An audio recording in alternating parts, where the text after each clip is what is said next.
পরিষ্কার পরিচ্ছন্ন অভিযান এটা একটা চলমান প্রক্রিয়া, যেটি আমরা লক্ষ্য করছি যে বিগত 19 বছর আন্তরিকতার সহিত এই কাজটি করা হয়নি।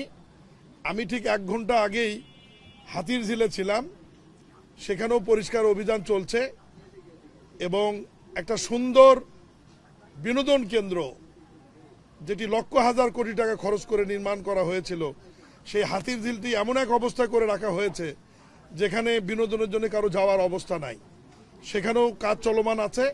আমরা অচিরেই হাতিরঝিলকে একটা সুন্দর বিনোদন কেন্দ্রে রূপান্তরিত করে লাইটিং, বসার ব্যবস্থা এবং সিকিউরিটির ব্যবস্থা করা হবে। উত্তর এবং দক্ষিণ সিটি কর্পোরেশন আপনারা জানেন যে 27টি এবং 29টি খাল রয়েছে।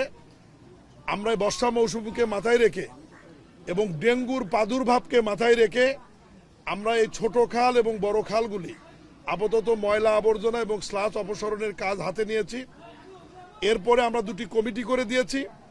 এই কমিটির মাধ্যমে আমাদের অবৈধ খালগুলি উদ্ধার করে সেই খালগুলিকে ডিমার্কেশন করা হবে এবং ডিমার্কেশন করার পরে খালগুলি 2 পাশে লাইনিং, দ্যাট মিনস রিটার্নিং বা গাইড ওয়াল নির্মাণ করে স্থায়ীভাবে খালগুলোকে সংরক্ষণের ব্যবস্থা করতে হবে।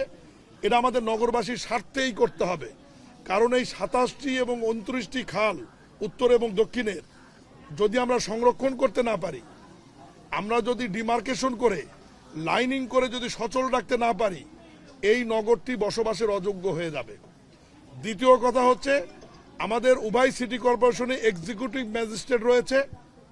নগরবাসীকে অনুরোধ করব, আমরা ময়লা পরিষ্কার করার সাথে সাথে আপনারা আবার ময়লাগুলি নিয়ে এসে খালের মধ্যে ফেলছেন। ময়লা ফেলানোর নির্দিষ্ট জায়গা রয়েছে, নির্দিষ্ট জায়গায় ময়লা ফেলাবেন, সিটি কর্পোরেশন লোকজন ময়লা সংগ্রহ করে নিয়ে যাবে।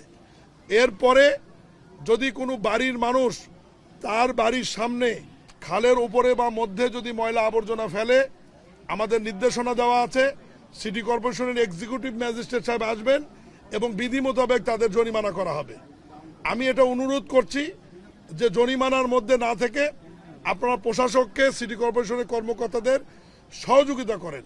আপনারা শুনেছেন এই কয়েক মিটার একটি খাল থেকে প্রায় 450 ট্রাক ময়লা যদি আমাদেরকে অপসারণ করতে হয়, সেদিন সাংবাদিক কলোনি, আপনাদের যে কলোনির ওখানে যে খাল, 80 ফিট খাল থেকে আমরা ময়লা অপসারণ করেছি 56 ট্রাক।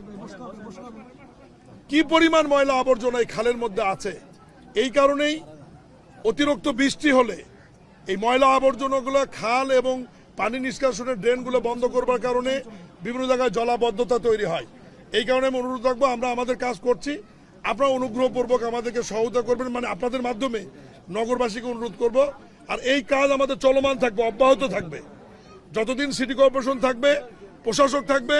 ময়লা অপসারণ, খাল বিল পুনরুদ্ধার, ডিমার্কেশন, লাইনিং, পরিষ্কার পরিচ্ছন্নতা কার্যক্রম আমাদের একদিনের জন্য বন্ধ হবে না এবং এটার জন্য যে পরিমাণ অর্থ প্রয়োজন সিটি কর্পোরেশন আমাদের মন্ত্রণালয় থেকে দেওয়া হবে ইনশাআল্লাহ। ধন্যবাদ সবাই।